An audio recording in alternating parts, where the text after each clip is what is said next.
चलिए, आज बहुत बड़ी खुशखबरी नहीं आई है, लेकिन खुशखबरी है। खुशखबरी ये है भाई कि एसएससी जीडी की बहाली आ गई है। एसएससी जीडी का बहुत दिनों से इंतजार कर रहे थे, बहुत सारे नोटिफिकेशन, फर्जी नोटिफिकेशन भी आ रहे थे। बार बार आप लोग तैयारी में लग जाते थे, छोड़ देते थे, लग जाते थे, छोड़ देते थे, लेकिन फाइनली अब आ चुका है और ये सही है। तो इस बार जो है 24,000 समथिंग पोस्ट है, 24,000 प्लस है। और इसमें जो है भैया अब ऑनलाइन करना शुरू कर दीजिए, मतलब आज से आप फॉर्म भर सकते हैं। ये कल ही नोटिफिकेशन आ गया था रात में। तो सबसे पहले हम आपको बता दें कि इसमें यहां पर आप देख सकते हैं कि 27/10/2022 से 30/11/2022 तक ये फॉर्म भरे जाएंगे।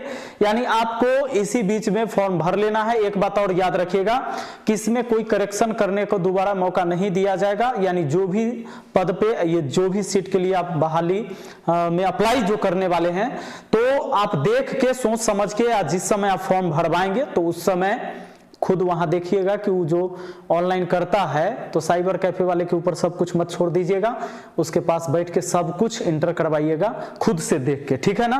और आपको मैं बता दूं कि ये लास्ट चूंकि 30/11/2022 तक है, यहाँ एग्जाम डेट है ये कि जनवरी में एग्जाम होगा, जनवरी 2023। अब चूंकि देखिए, एक बात और हम बता देते हैं कि पोस्ट इस बार कम दिया गया है, 24,000 ही। लोग उम्मीद कर रहे थे कि 60,000 70,000 वैकेंसी आएगी, लेकिन आएगी। ये आगे जो चुनाव होने वाला है तो उसके लिए अभी थोड़ा कम सीट दिया गया है। नेक्स्ट ईयर आप देखिएगा कि वैकेंसी फिर आएगी, वो चुनावी मुद्दा बनाया जाएगा उसको। लेकिन फिर भी जो हमारे सामने है उसके लिए हमें तैयारी करनी है। तैयारी कभी बेकार नहीं जाएगा। बहुत सारे बच्चे अब ये सोचने में पड़ गए हैं कि जनवरी में जब एग्जाम ले लेगा, नवंबर हमारा खत्म है, मतलब नवंबर शुरू होगा, दिसंबर, यानी 2 महीना में हम कितना तैयारी कर पाएंगे, अक्टूबर खत्म हो गया है। तो अब ये समस्या उनके साथ हो गई है कि 2 महीना में अब हम क्या करें। तो 2 महीना में क्या होगा, तो भैया इतने दिनों से जो आप छोड़ छोड़ के तैयारी कर रहे थे, इसलिए आप ऐसा सोच रहे हैं। लेकिन जो बच्चे लगातार तैयारी कर रहे हैं उनको ये बात सोचने की जरूरत नहीं है, और 2 महीना भी काफी होता है। मैं बताऊंगा अभी कि आगे तैयारी हमको कैसे करना है।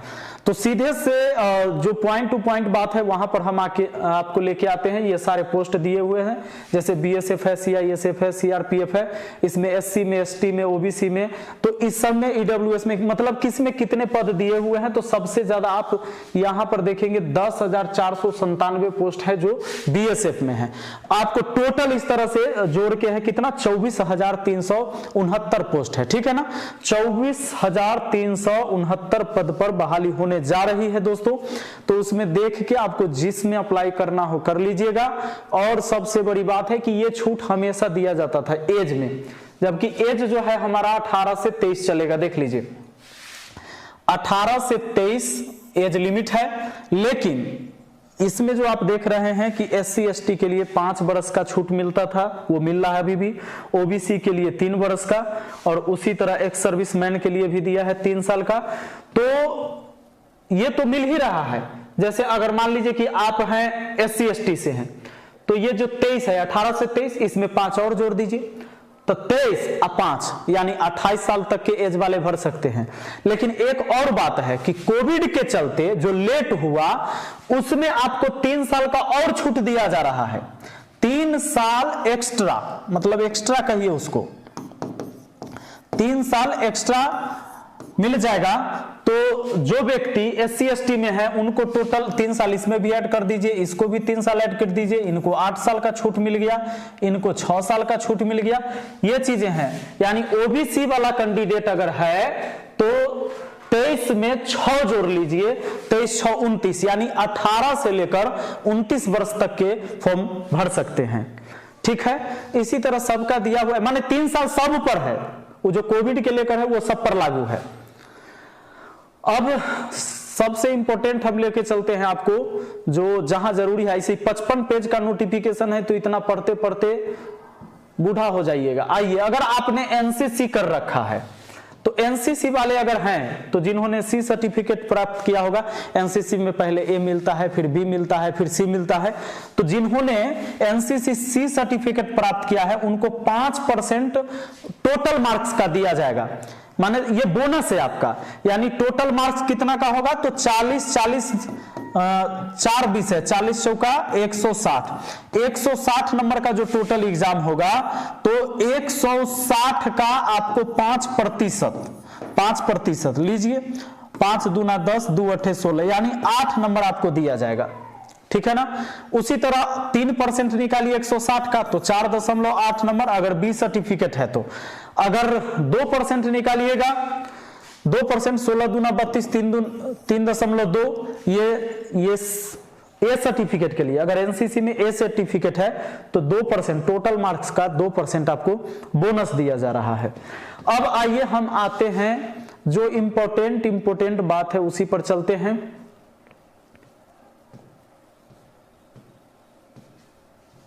हाँ, ये आ जाइए, आपको कौन कौन सब्जेक्ट पूछे जाएंगे। आपका जो रिटेन एग्जाम होगा तो उसमें सबसे पहले कौन कौन सा पूछा जाएगा, पहले रिटेन ही होगा, उसके बाद में फिजिकल है, मेडिकल है।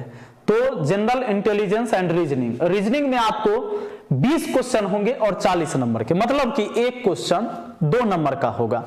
उसी तरह आपका है आगे जनरल नॉलेज और एंड जनरल अवेयरनेस, ये होगा 20 क्वेश्चन 40 नंबर का, 20 नंबर 40 नंबर, 20 क्वेश्चन 40 नंबर। उसी तरह आगे एलिमेंट्री मैथमेटिक्स, ये भी 20 क्वेश्चन और 40 नंबर का ही है, यानी सब है आपका। इंग्लिश लीजिए या हिंदी लीजिए, इसमें से कोई आपको वो भी 20 क्वेश्चन होगा, 40 नंबर का होगा, यानी प्रत्येक क्वेश्चन 2-2 नंबर का है और 60 मिनट टोटल टाइम दिया जाएगा। दोस्तों नेगेटिव मार्किंग आधा नंबर कटेगा, यानी 0.5 मार्क्स कट जाएंगे, 0.5 मार्क्स कट जाएंगे, यानी 2 नंबर का 1/4 हो गया 0.5, तो 0.5 कटेंगे। अब कुछ बच्चे ये भी सोच रहे होंगे कि पहले तो 1/4 कटता था 0.25, अब जो है इतना काहे कटेगा, तो 2 नंबर भी तो मिल रहा है, एक सही का 2 नंबर मिल रहा है, तो 0.5 कटेगा, यानी 1/4 ही हुआ, तो कटना ही कटना है, और 60 मिनट आपको समय दिया जा रहा है।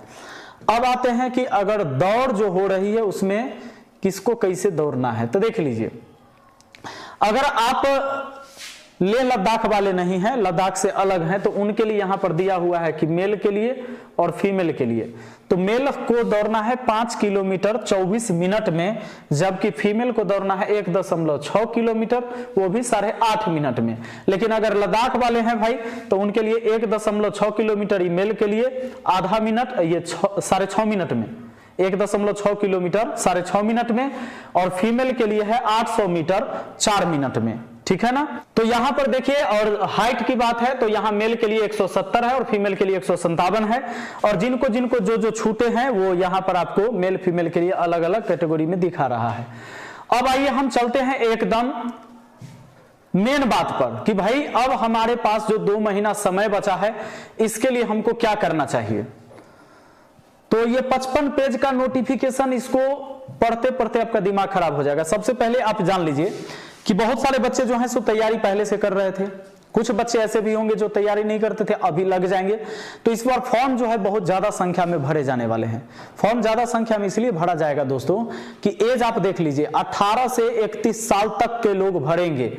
मान लीजिए SC ST वाले हैं तो उनको मिल रहा है 3 साल का, तो कोविड के लिए छूटा 5 साल पहले वाला छूट, तो 5 या 3 8 साल उनको एक्स्ट्रा मिल रहा है। तो बहुत सारे कैंडिडेट इसमें शामिल हो जाएंगे, जो पिछली बार एग्जाम नहीं दिए थे वो सब भी शामिल हो जाएगा। तो इस वजह से समझ लीजिए जैसे रेलवे के वैकेंसी में फॉर्म भराता है उस तरह से भराएगा। जैसे ग्रुप डी में आपने देखा था करोड़ों से ज्यादा फॉर्म भरे गए थे, तो लगभग समझ लीजिए कि 70-80 लाख तो निश्चित है कि इसमें लोग पहुंच जाएंगे। 70 लाख तक पहुंचे जाएंगे, क्योंकि थोड़ी हाइट वेट वाली बात भी होती है। ग्रुप डी वाला में तो कम हाइट वाला से सब भर देता है फॉर्म। तो इसमें क्या है कि आपको फॉर्म भरे जाएंगे लेकिन 70-80 लाख से कम फॉर्म नहीं भराएगा। फिर भी अब आपको तैयारी करना है, 24,000 पोस्ट है ना भाई, हमको एक सीट चाहिए, सिर्फ 1 सीट। आज से अगर हम तैयारी करना शुरू कर देते हैं तो कम से कम हमारे पास 60 दिन समय है। हाँ, जनवरी में कहा है कि एग्जाम होगा, जनवरी 2023, डेट नहीं दिया है किस तारीख से होगा। फिर भी हम पूरा जनवरी छोड़ देते हैं, हो सकता है 10 जनवरी से हो, 12 जनवरी से हो, 15 जनवरी से हो, या 18-23 से हो, किसी दिन हो सकता है, या 1 से ही हो जाए, इसलिए हमने जनवरी को छोड़ दिया है। पूरा नवंबर हमारे पास है और पूरा दिसंबर मेरे पास है। अगर 60 दिन भी समय है दोस्तों, तो अभी से आपको जरूरी है प्रैक्टिस करना। आपने पढ़ाई तो करा ही है, ऐसा थोड़े है कि जब आप रेलवे ग्रुप डी के लिए तैयारी तैयारी कर रहे थे तो आप मैथ नहीं पढ़ रहे थे, रीजनिंग नहीं पढ़ रहे थे, अभी तो आपने एग्जाम दिया है, अभी तो लगातार आपने एनालिसिस देखा है। और ऐसा थोड़े है कि जो मैथ उसमें आपने पढ़ा है, अब क्या है इसमें पूरा एलिमेंट्री मैथमेटिक्स पूछा जा रहा है जिसमें आपको एडवांस मैथ से मतलब है नहीं। हाँ, मेंसुरेशन आएगा, इसमें 2D 3D सब आएंगे। तो क्या पूरी अर्थमेटिक आपने नहीं पढ़ा है? आपने बिल्कुल पढ़ा है। नहीं भी पढ़ा है भाई तो अब एकाएक आपको कुछ करने की जरूरत नहीं, आगे के लिए आप तैयारी कीजिए। लेकिन फिर भी अगर आपका बेसिक सही है तो इसमें बहुत हाई लेवल के क्वेश्चन नहीं पूछे जाने वाले हैं, तो बढ़िया से आप तैयारी कर सकते हो अगर थोड़ा सा समय निकाल के आप अपने लिए मेहनत करेंगे तब।